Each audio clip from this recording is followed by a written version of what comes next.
Good evening and welcome to Global Harmony House, our Insight program on Thursday night. And this is December 3rd. Welcome to the darkness of the calendar time. And to bring us some light, we have some special guests with us. And so without hesitation, I would like to invite our MC for the night, Sister Michelle. Would you take us away? I will take you away, Brother Eric. Thank you so much, Eric. And welcome everyone to our ongoing Thursday night conversations. And it is a beautiful evening. I feel it. But it's ironic. It is a time of darkness, but also a time of great beauty and light. And tonight's session is called It's Time to Lighten Up. So we're going to embrace the light, but we're also going to lighten up. And we're going to learn to stay in the moment, which is so important. We have a very special guest speaker tonight. And her name, she comes all the way from Chicago. Is it as dark there in Chicago? I don't know. It's a time difference, so might be. It's very dark out here. And that is Sister Mary Friedland. Hi, sister. How are you? Hello, good. Happy to be here. Is it dark in Chicago? It's dark, yeah. It's dark. It gets dark suddenly. It's light and then suddenly it's black. Right, you have an hour so time we still have our Diwali decorations up, and so the lights are on, and we're in the mood. Well, welcome. Welcome to Harmony House in our Thursday night conversations, our Thursday evening insightful conversations. So just to give a little background on Sister Mary, she has practiced Raja Yoga meditation with the Brahma Kumaris since 1987. Wow.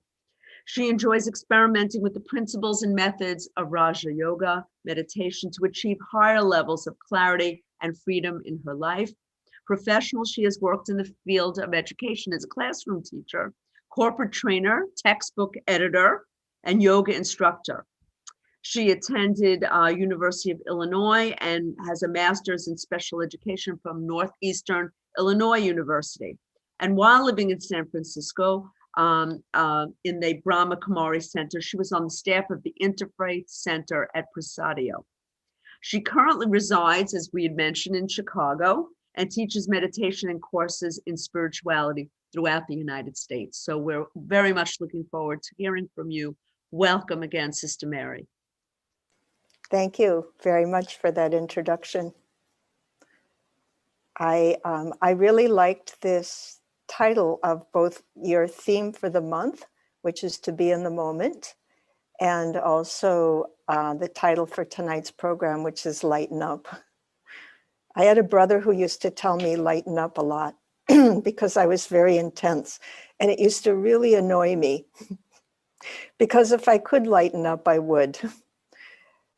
That was a long time ago, and now having studied Raja Yoga, I've learned a lot of the principles of lightening up, but I think it's really good to revisit these basic principles from time to time. So I'm happy to take up this topic with you tonight. And when I first looked at the topic, I thought of this concept of enlightenment. Even before I was on a spiritual path, I was always fascinated with this concept from the East of enlightenment. And I grew up as a Catholic. And so we had all over our churches, we would have pictures of saints, and the saints would have a halo of light over their head. And I wanted to experience that light. And I will say that when I was first introduced to Raja Yoga and I learned that I am a point of light and that point of light radiates light, that made total sense to me. And in a way, it was the first step of the fulfillment of this desire. But there's another meaning of the word light. And of course, that's light meaning not heavy. So this topic tonight, lighten up, it's a really good way of looking at this process of enlightenment, because truly the process of enlightenment is also the process of lightening up. So this is what we'll look at tonight. We'll look at inner lightness. We'll look at how we lighten up inside. And what does this have to do with being in the moment? I think most of us would agree that whether we feel heavy or we feel light depends on what kind of thoughts we're having. The feeling comes from the thoughts. So, excuse me. So for example, if you were to get a letter from your landlord and the letter says, everybody in your building is going to get free rent for the month of January. Not a difficult question. Would you be heavy or would you be light? We would be light because suddenly you feel that you're relieved of the burden of having to pay January rent. Now, rent may not have felt like a burden. And this is the thing about burdens, is we accumulate them and then they feel normal. And we don't notice that they're burdens until we're relieved of them. So when suddenly you're relieved of the burden of having to pay January rent, we feel light. What can I do with this money? Maybe I want to save the money. So that makes us light because we have been relieved of a burden. And now let's say that the next week you get another letter from your landlord. And in this second letter, the landlord says, everyone's rent is going to be increased 20%. So now this letter doesn't make us feel light because we weren't expecting an additional burden of the rent. And maybe we can easily afford that 20% increase, but still it feels like an added burden. And so it makes us feel a little bit heavy. And then after we pay that rent for a few months, we get used to it. We're not complaining anymore. It's just numbers.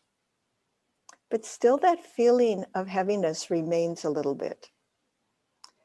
And so an interesting thing about lightness is when we feel light, it's a very subtle feeling. And it doesn't last for a long time. But when we feel heavy, the feeling of heaviness can go away, but a little bit of that feeling of heaviness accumulates day after day after day. And then at some point we realize we need a holiday. But now we can't get holidays. We have to stay at home. So we'll look at this process of lightening up. How do I stay at home, sit in my chair, not do anything, not go anywhere, but lighten up? So different kinds of thoughts. One type of thought makes us heavy. Another type of thought makes us light. And we have lots of different kinds of thoughts during the day. If you have a job, you'll have lots and lots of thoughts about your job. If you don't have a job, you still have responsibilities, so you have thoughts about that. And whether we live in a big place or a small place, it's going to require maintenance, and we're going to have thoughts about that. So thoughts about the material world, when they accumulate, they create some weight, they create some heaviness. And if we have lots and lots and lots of these kind of thoughts, they definitely make us feel heavy. Another kind of thought we have during the day, generally, in our mind, we kind of review some things that happened yesterday or the previous day, things that people said, things that I did, just kind of the general category of thoughts about the past. Now, these kind of thoughts tend to make us heavy as well. And then another kind of thought that we have is we project what has to be done, what has to be dealt with, what has to be addressed, what has to be resolved, who I need to call, etc. Thoughts about the future. These thoughts also related to the material world, and they also make us feel heavy. So, what kind of thought makes us feel light? Now, I gave one example of your landlord tells you your rent is free for 1 month. So, okay, that makes you feel light for a short amount of time. But what is a kind of thought that gives us a sustainable feeling of being light? What kinds of thoughts can support a life of feeling light? One thing I'll say about that kind of thought, first thing I'll say about that kind of thought is that if we are in the moment, being in the moment, it means we're not tied to the past, we're not tied to the future. We have no burdens when we're in the moment. And so this is the kind of thought that makes us feel light. We're not hanging on to anything when we're in the moment. This is the kind of thought that makes us feel light. So what are the kinds of things that we hang on to? Well, if I'm thinking about something that you did yesterday, probably it's because I'm hanging on to it. Many things that happen over the course of the day, we don't hang on to. They never come onto our mind again. But certain things from the past do. And sometimes we hang on to things for years or decades or a lifetime. So all of these things from the past that we're hanging on to definitely make us heavy. And some other things that we hang on to are our preferences, our expectations, our desires, everything that we want to happen in the future. And it can be quite complicated. So this is a burden also. This also makes us heavy. And so we need to get out of this habit of accumulating things from the past, and then even accumulating things from the future. Because as I said, to be in the moment, you can't hang on to anything. So the first thing that we have to understand is, who is it who hangs on to things and who is it who doesn't? Now there's just one me, but there are actually two characters who live together inside of our heads. One character has a name and the other character doesn't. We gravitate towards the character that has a name. The nameless character is a little more mysterious, but it's the nameless character who lives in the moment. But first we'll look at the character with the name because that's more familiar to us. So for me, the character with a name is called Mary. When I was born, I was given this name Mary, and as I went through life, I constructed this character with the name of Mary. And why did I have to construct this character? Because I didn't really know who I was. And so I looked at what other people thought of me, what other people told me about myself, what I learned about myself through my activities, and then based on my interaction with the outside world, the material world, I constructed this character. And this character, maybe when I was 4 years old, this character was quite simple. It didn't have much baggage. The Mary character didn't have very much baggage. A mother, a father, couple of siblings, a bed, a teddy bear. That was not even school, no television back then. So very, very simple. But as time went on, this character named Mary started accumulating more and more friends, more siblings, more toys, school, homework, sports, grandparents, holidays. And also this character named Mary started identifying with certain activities. So for example, this character named Mary was a good student. And this character named Mary was very shy. And this character named Mary was mother's helper at home. And this character named Mary loved riding a bicycle. So started identifying with certain things. And as this character named Mary grew and developed, started accumulating a really complex identity. And now this character named Mary is a senior citizen, and you can imagine all of this stuff that's accumulated. And all of that stuff, sometimes I feel like one of those street people who walks around with a shopping cart. Is every place I go, I've got this big cart with everything that I own in it. My identity, my credentials, my education, it's all in this cart, and I take it everywhere I go. I even take it when I go to sleep at night. So this is the constructed character. And this constructed character, of course, has a name, has an identity, has a bio. It was a very nice bio that you read. I gave you a very short bio. I didn't realize you wanted a longer bio, but somehow you found one anyway. So this character has a history. Very good. However, this character has a lot of baggage. So if you remember, I said when this character was very young, this character was very, very shy, would blush if I got called on by the teacher in class. I would get so self-conscious. So this character named Mary didn't really like talking to maybe more than one or two people at a time.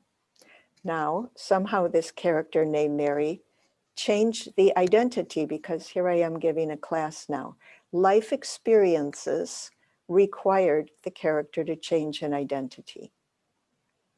So that shyness isn't there anymore, but there's still the underlying feeling of insecurity, which might come out in different ways. This is the baggage of the character. And so when this character goes to give a class in New York, which I think I did once in person or once or twice a long time ago, but there's a certain amount of anxiety involved now because of this. The character named Mary isn't shy anymore, but still there's this underlying insecurity. Is it going to be a good class? Am I going to project properly? Are people going to be interested? So this is the character. This is one character who lives in my head. And this character has a lot of baggage, which the character carries around all the time. And the baggage makes the character heavy. So let's look at the other character now, the nameless character. This is the character we learn about in Raja Yoga. We learn about the soul, and we learn that while the body has a name, every body has a name, soul doesn't even have a name. So how do we get to know this soul that doesn't have a name? And we learn, well, we learn the soul is energy. We learn that the soul is light. We learn that the soul has these core qualities, very good core qualities, very high quality, positive energy. And we learn that the soul is eternal. And this is a really important learning, that the soul is eternal, because eternal means timeless or beyond time or no passage of time. And so for the eternal soul, there's nothing but the present moment. That's all that there is.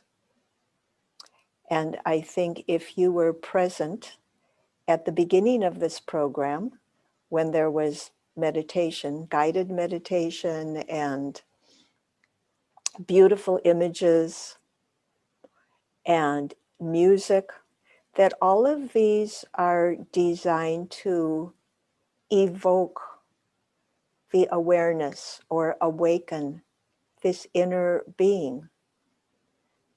And so since this inner being doesn't even have a name, we call this inner being, sometimes we call this character the inner being, sometimes we say the higher self, sometimes we say the true self. I like the term true self because it reminds me that the other one is constructed. The other one is a creation of mine. But the true self or the eternal self has certain qualities eternally, whereas this constructed self and the spokesperson for the constructed self is our old friend, the ego. The ego, on behalf of the constructed self, nothing is permanent for the ego because the ego identifies with the material world, the body and the material surroundings. That's all the ego can comprehend is the material world. And so everything is always changing for the ego. And so the ego, the poor ego, is fundamentally insecure. So of course it's going to have all this baggage. Of course it's going to carry all this stuff around because the poor character is insecure all the time. And the character is insecure about certain things that happened in the past, and the character is insecure about certain things that may or may not happen in the future. And so it gets tiring. And if we can understand there are these two characters at play all the time, and whenever we have to deal with the material world, whether it's our job or it's washing the dishes or going to the post office, the ego says, I'll do this, I'll take care of this, because the ego is an expert on the material world. That's its only world. But things like happiness, peace, well-being, ego doesn't know much about this. Contentment, lightness, the ego doesn't know about this. These are all in the domain of the true self. And so this is why we meditate, because we want to experience this other dimension, the dimension of lightness. And so if you were present at the beginning of this program and you participated in the meditation, now maybe when the meditation started, you still had some thoughts going on in your head about your job if you work today, because we can't just switch in a second from working to meditating. Mind isn't that way. So maybe initially there were some thoughts about your job, or maybe initially there were some thoughts about dinner or another person in your space. But slowly, as you focus your awareness within, things started to change. You started to feel lighter. You started to lighten up. You were getting enlightened by participating in that meditation. This is the process of lightening up. Now, definitely, we don't want to be light only when we meditate. We want to be light all the time. But this is kind of the core practice of lightening up. And I'll talk about a couple other differences between these two characters, the true self and the constructed self. So one difference between them is, and you can refer to this meditation that you just did, the true self sustains itself with very high quality energy, very high quality thought. Sometimes these thoughts are described as high frequency vibrations. They create lightness because of their refined quality, because of their high frequency. Thoughts about peace, thoughts about contentment, thoughts about light, thoughts about silence, thoughts about love. These kind of thoughts, we call these high quality thoughts. And this is how the true self sustains itself, because the true self is it's a completely different world where these tiny points of light, but within this tiny point of light, there's a whole universe that's completely different from the outside world. It has the energy of peace, and it has the energy of love. It has the energy of bliss. And so when we have thoughts about these qualities, we trigger that energy and it makes us feel light. So that's how the true self sustains itself on very high quality energy. The ego, on the other hand, is into acquisition. It wants to acquire more. The ego believes that more is better. If I can have more, let's say I introduce myself to you and I say, I'm a meditation teacher. I've done 500 classes and I have 1,000 students and I have 2,000 likes on Facebook. This is how the ego might want to introduce itself. The ego likes numbers. It likes acquisition. It likes quantity. The higher self, the true self, loves quality, these very good, high quality, high vibrational thoughts. That's what the higher self loves. But the ego loves quantity. It loves accumulating. It's a consumer. So this is how I introduce myself.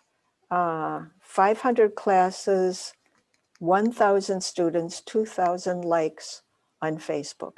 And then let's say I look at the Facebook page from Global Harmony House and I see 5,000 likes. So now I don't feel so good about myself anymore because the ego compares numbers all the time. It compares acquisitions all the time.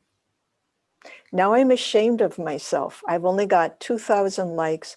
I hope nobody in New York knows that I only have 2,000 likes. This is the way the ego talks to itself in these very low quality thoughts, low frequency vibrations. And this is what makes us feel heavy, this ego talk. And we could say, well, I'm a failure as a meditation teacher. No, it's my thoughts. It's the thoughts that I'm having about myself. I'm having thoughts about failure, and then I experience failure. If I have thoughts about success, then I experience success. So the higher self, because it's in the moment, it's not comparing. Higher self isn't into numbers. The higher self doesn't really even recognize numbers, the true self. True self is in the moment. What kind of experience can I, the soul, have with all of these souls who are embodied in New York? This is the kind of thinking of the true self. And so the true self wants to contribute. The true self wants to share. The true self wants to learn. The true self wants to have fun. But if the ego is in control, the ego says later for the fun. Right now we have to excel. This is the way. So the ego kind of takes the fun out of things, even out of things that are fun.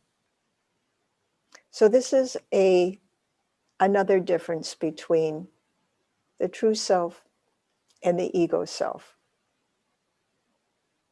Now, another difference, and I've kind of touched upon this, but the ego bases its version of reality on the material world. All it knows is the material world, and all it believes is the material world. The ego can't grasp even the moment. It's too subtle for the ego. The ego wouldn't know how to live in the moment. And the ego makes predictions based on its own statistics, its own data from the past. Whereas the higher self, it, as I said, it's its own world. And so the higher self believes truth. That's its benchmark, truth. The ego is interested in proof, physical, material proof. And the higher self is interested in truth. So the higher self will look within. The higher self has this amazing mechanism called the conscience. And the conscience kind of tells us, or some people call it intuition. And so it doesn't have to go out and collect a lot of data. It has this inbuilt ability to sense what is good. And good meaning what is aligned with its own qualities. And so the true self doesn't have to have so many thoughts. And in particular, it doesn't have to have all of these thoughts that make us feel heavy. Now, definitely the true self has to do its research in the world, but it's not doing that in order to feel good. The true self goes within and feels good because it has all the qualities. Peace is a quality, an innate quality. Love is an innate quality. If I'm experiencing love inside, definitely I'm going to feel good. Bliss is a quality. If I'm experiencing bliss inside, definitely I'm going to feel good.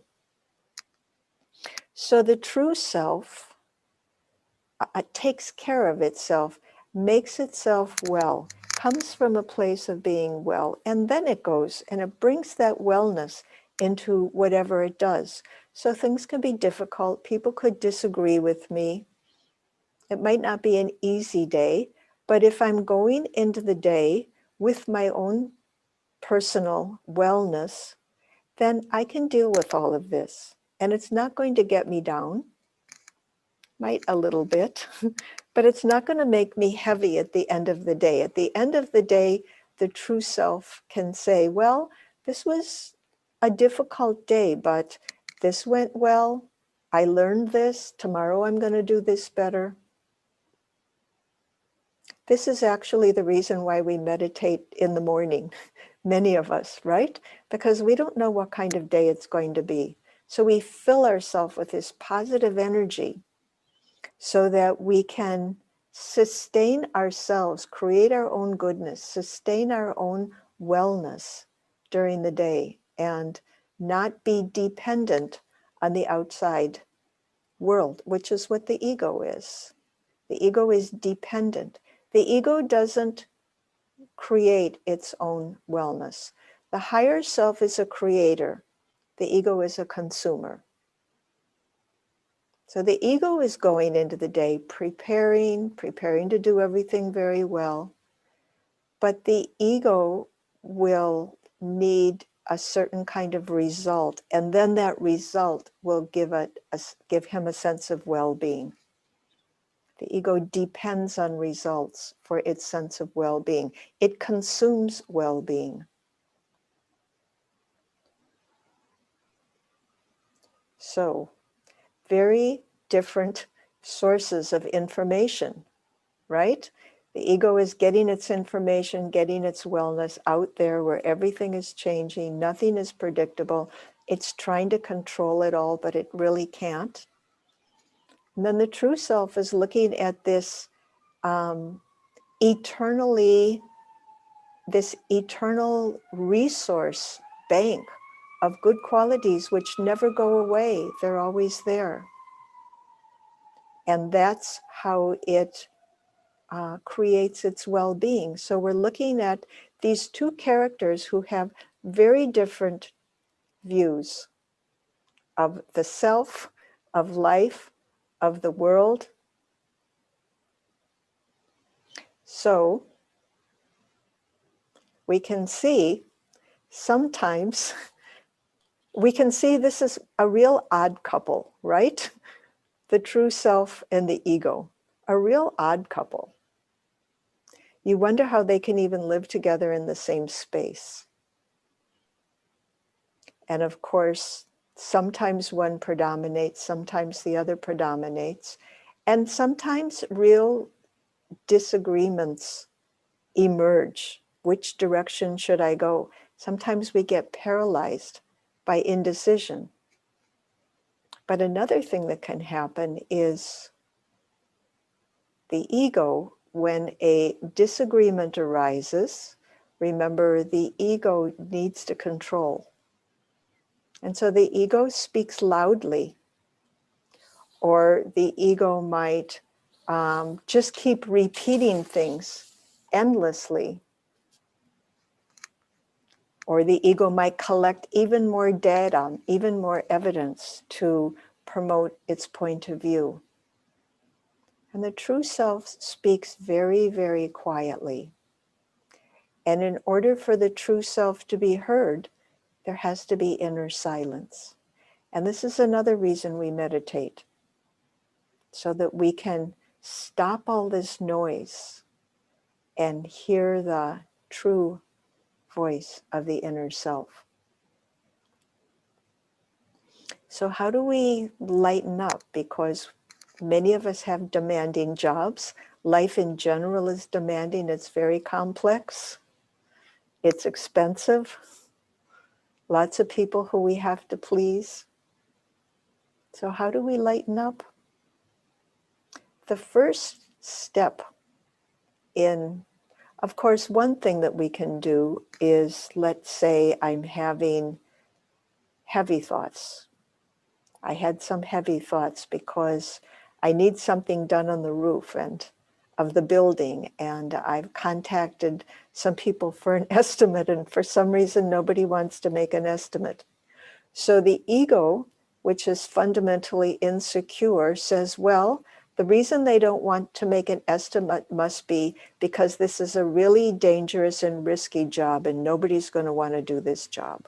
That's what the ego says. So I can lighten up by saying, well, let's think positive. Let's call a few more companies and get an estimate. And I can get over this hurdle this way. But this isn't what I'm talking about at the moment. What I'm talking about at the moment is, how do we raise the quality of lightness of our life globally, make ourselves lighter, more enlightened.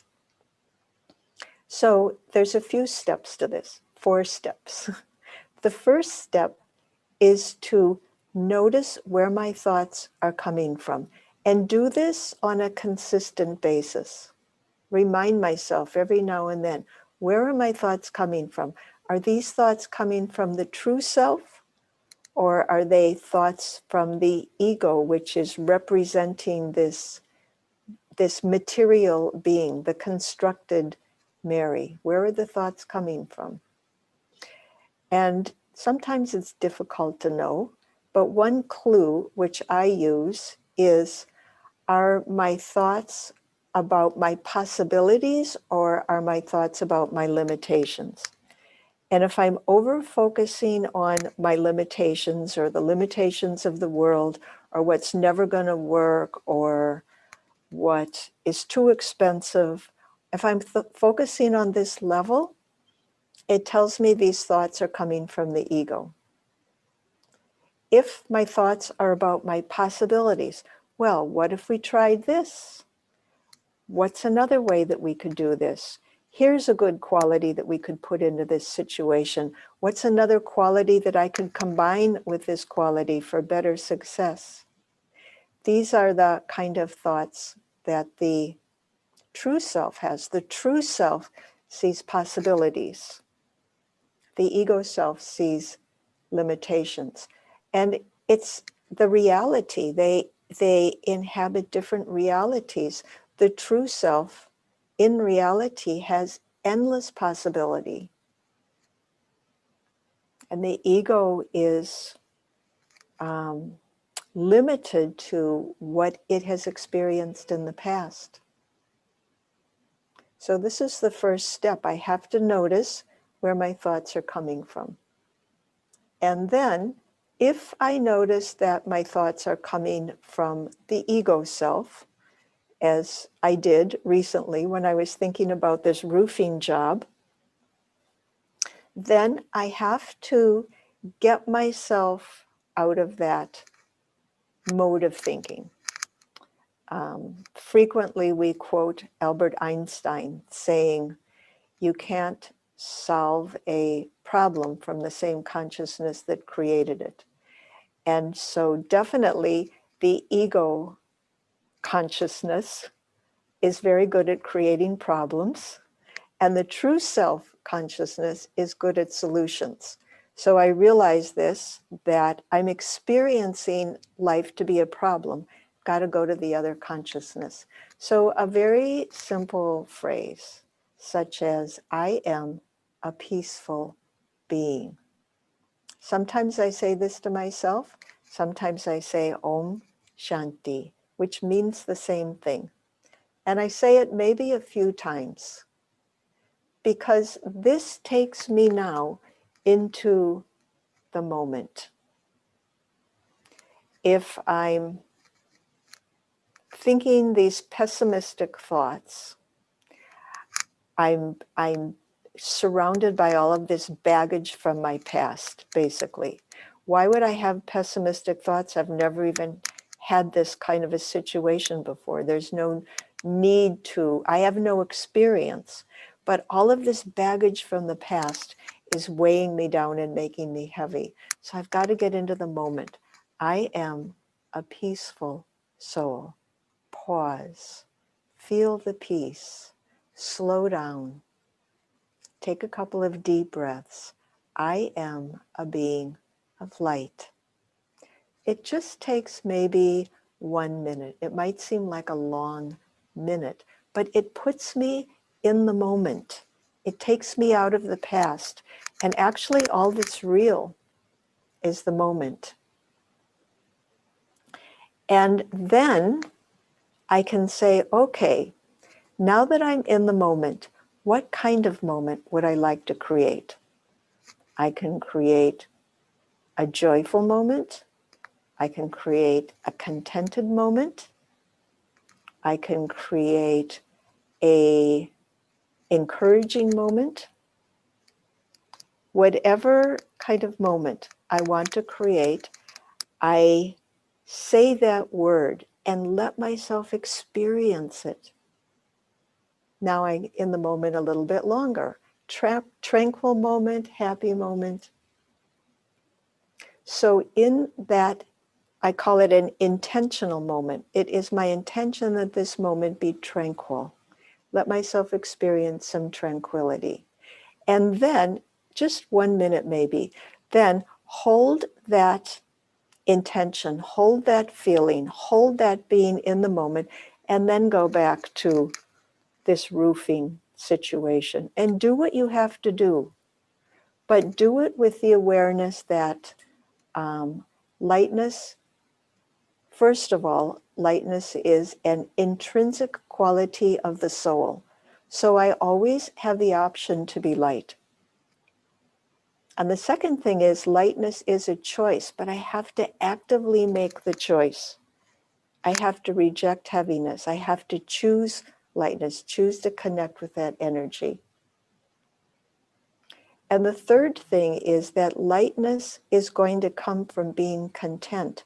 So I have to take my awareness into this inner world, which is full. Just these three things.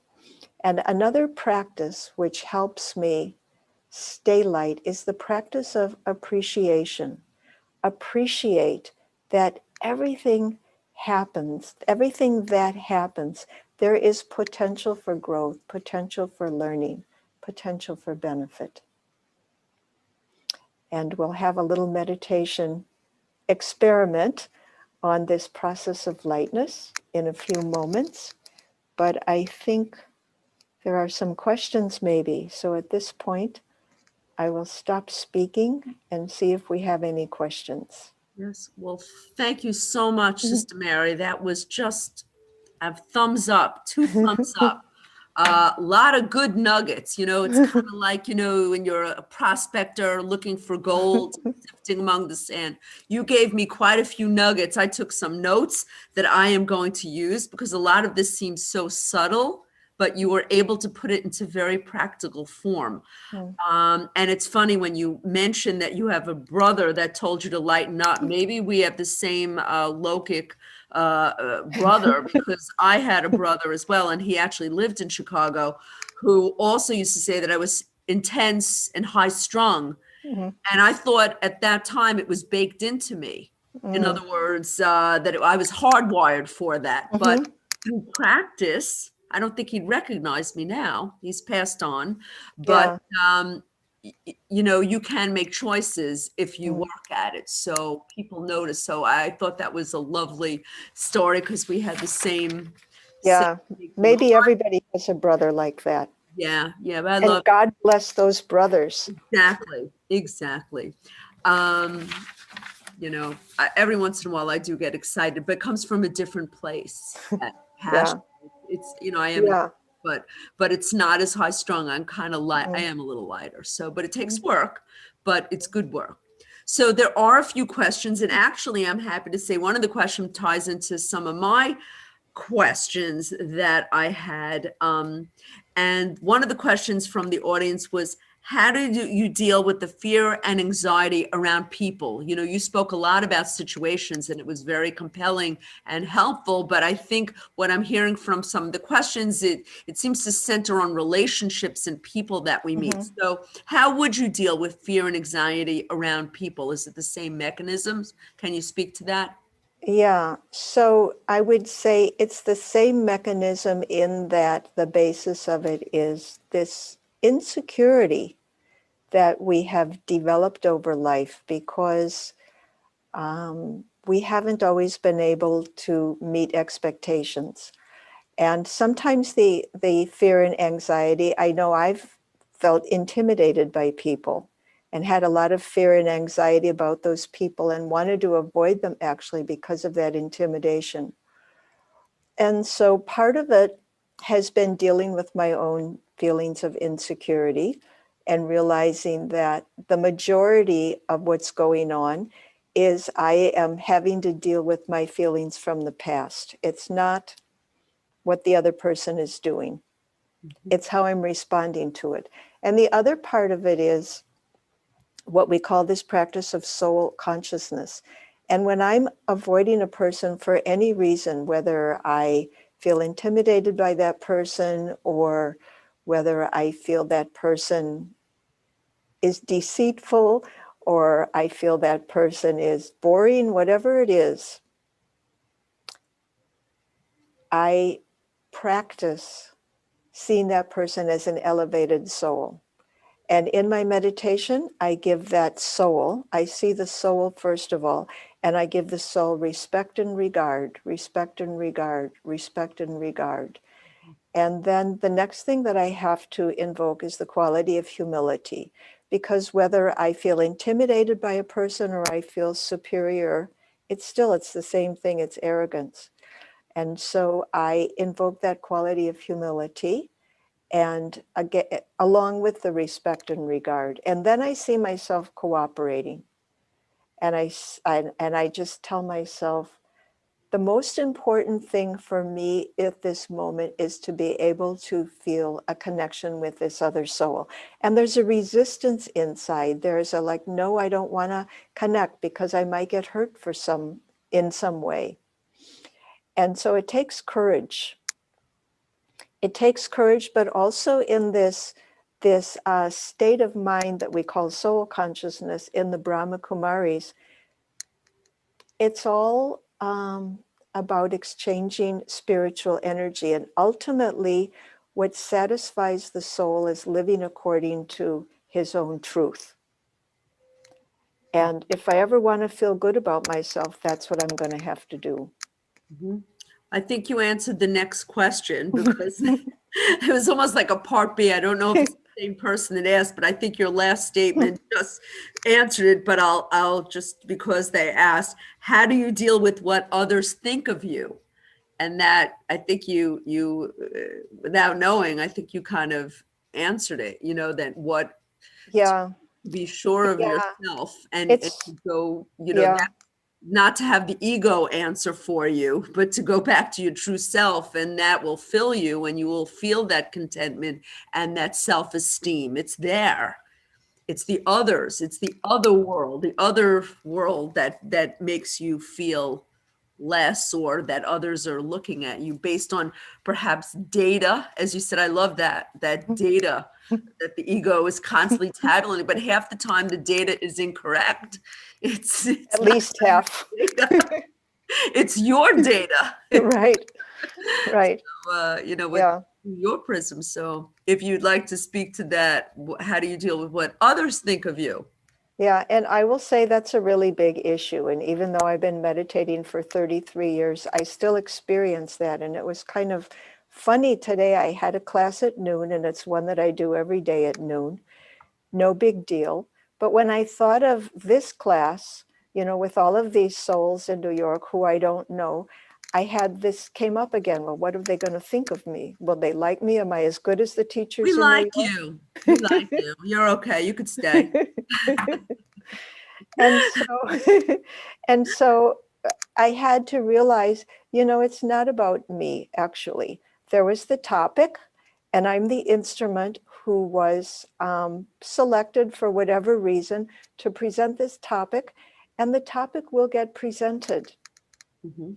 Mhm. And if I can connect, and these souls will definitely get something out of it. Right. But in this ego consciousness, this character named Mary, it's so important. And society really reinforces that, you are what other people think of you. And Oh, so it takes a lot of practice to just surrender to the ultimate goodness of humanity and say, I'm here, I'm going to show up, I'm going to do my best, and that's all that matters. in terms of definition, someone asks, is the ego and the mind the same? Yeah, good question. And ego has a lot of different meanings. So, Mhm. for example, I was a psych major, and Mhm. in psychoanalytic theory, the ego is that the rational part of the self. Mhm. But in spirituality, it's a slightly different. In spirituality, the ego is the part of the self that identifies with and deals with the material world, identifies with. So in spirituality, the reality is that we actually are not part of the material world. We're beings from another dimension of light, and we've come here Mhm. and we're in these bodies, but we're going to leave sometime. Mhm. But the mind is an ability of the soul. Mhm. Ego is constructed. Mhm. This I created this ego, but the mind is eternally there. It's a part of consciousness. And in Raja Yoga, we see the mind as just a screen, that the thoughts, energy flowing across a screen. Mhm. That's what thoughts are. And there's another part of consciousness in Raj Yoga, which we call, the way that we define the intellect is this this understanding, evaluating, Mhm. um, creative part of consciousness that can look at what's happening on my mind and challenge it and say, is this true? Is this appropriate? Is this beneficial? Discerning, that could discern the difference, which is so Discerning, right, important right, in right. spirituality, to know the difference between the physical and the spiritual. There's the rub, that work to experience that, and with practice, like Mm. anything else, that it you will get to taste it, and you'll know it when you taste it. And that's well, we're going to ask you, because you're going to do a meditation for us a little longer than which is a treat for us. So let me just see if there's any more last minute questions, because we want to give you time. Oh, well, we have a positive comment. We like what Mary said about the odd couple living in one space, and you explained both characters. Thank you, Mary. So you're getting you're getting rave reviews on our chat. So thank you. And with that, we're going to shut down the questions, and we're going to turn now to a meditation. I ask everyone stays for a couple of announcements afterwards. So thank you, Mary. And if you don't mind, thank you. All right. To begin with, sit up straight and take a few deep, easy breaths. Let the breath become a little slower, a little deeper, and be in the moment, just observing your breath.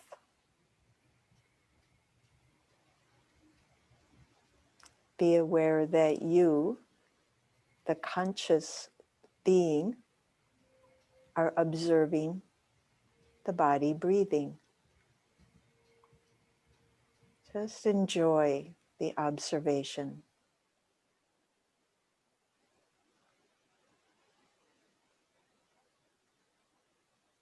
With the awareness that you, the observer, are very powerful.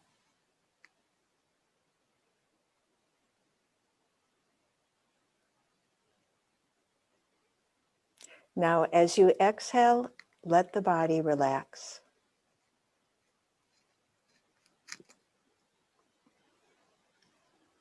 This is one power of the soul. The soul can manage the body so that it functions better.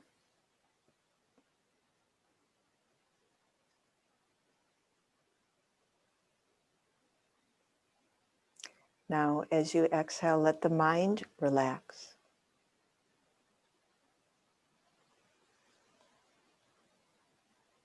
This is another power of the soul. The soul can manage the inner world so that it functions better. See yourself as a little being of light,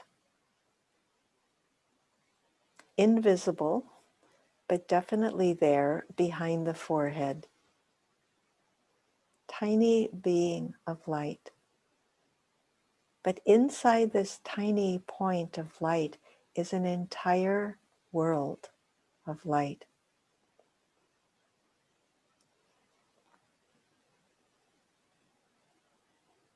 Inside this inner world is the energy of peace. Let that energy of peace circulate.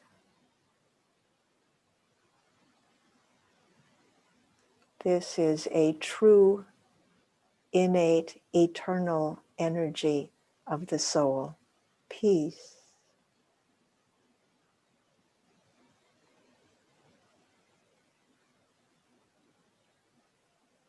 Whenever we're peaceful inside, we're feeling our own truth. And light. The inner world is a world of light.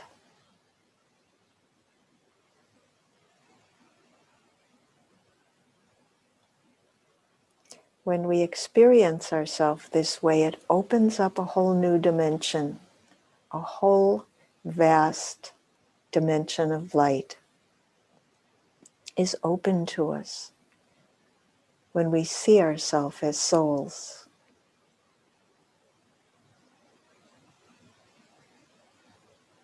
This dimension of light is the home of a soul, where the soul came from before it came into this world, and the same place that the soul returns to from time to time.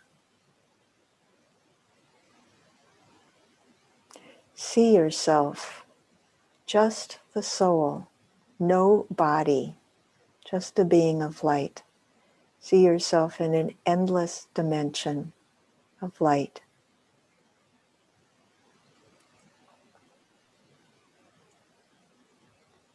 A dimension that is completely silent, blissful, and you are absolutely free and light in this dimension. There are no objects, nothing to do, not even anything to think about. Just pure being. A moment of freedom.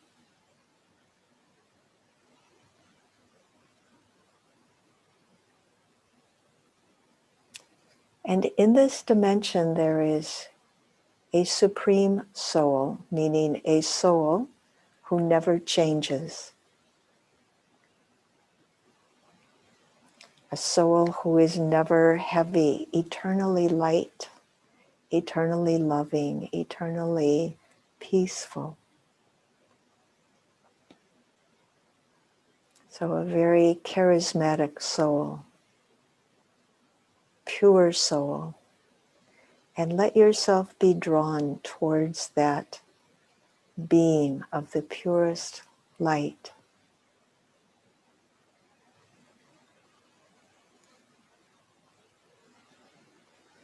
For a moment, let yourself be filled with that light that is peaceful, loving, blissful. Everything that nourishes a soul is in that light.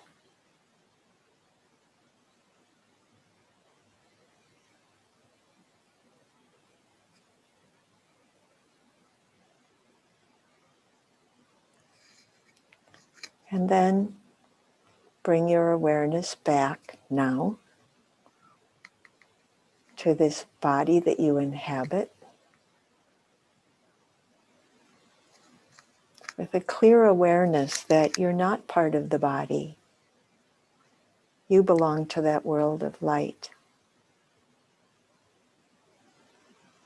This body is your instrument, your gift, but it's not you. You are eternal, eternally in the moment. Om Shanti.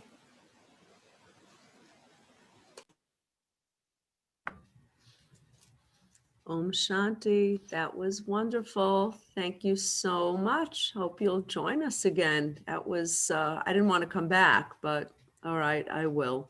So thank you so much, Sister Mary, for a lovely conversation and insights that we will use. I know I'm going to retype this for myself because a lot of them, there are a lot of things, a lot of jewels I'm going to use right away. And thank you all for joining us. Thank you, Brother Eric, and thank you, Sister Inez and Global Harmony House for these wonderful Thursday evening conversations. And next week, we are back on December 10th. Our topic is 1 minute of patience, 1 minute, that's all it takes, and you get 10 years of peace. And that's a Greek proverb, and we're going to delve into that. So certainly we can have 1 minute of patience for 10 years of peace. And also on December 17th, if you've had the joy of having participated in our this year it'll be online, our holiday program. I know I've done that for a number of years with a number of others, very talented people. So I can't wait to see what we're going to do for our holiday program. That's on December 17th. And just another reminder, we will have an online New Year's program on Thursday, December 31st, or 6:30 to 8 o'clock. So with that, I'm going to bid farewell. Thank you so much, Sister Mary. Thank you. Yeah, thank you so much for the conversation, for the opportunity to share. It's a wonderful program that you have, and Yeah, we do. We put together, and a whole team of people behind this and Great. a lot of leadership. So thank you again. And good Great. night, everyone. And be Okay. well. And we'll see you next week. Thank you. Bye-bye. Thank you, Mary. Thank you, Michelle. Thank everybody for coming. We'll see you next week. Have a great week, and may it be full of insight.